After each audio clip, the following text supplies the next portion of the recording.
Welcome to Shopware tutorial. In this video, we learn how to add tags. Log into the backend. Now go to Catalogs and Products. Go to Edit.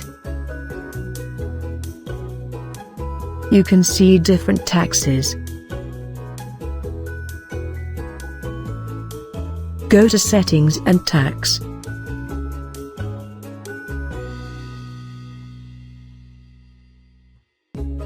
Click on Add Tax. Now set the name and tax rate. Click Save.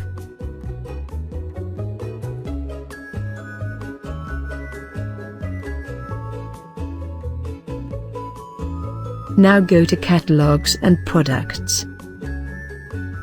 Go to Edit.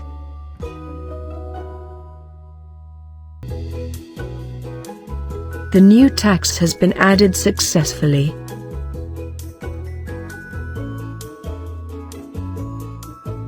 Thanks for watching. For more updates and Shopware video tutorials, please subscribe to our channel and also do not forget to press the bell icon, so that you never miss our upcoming videos.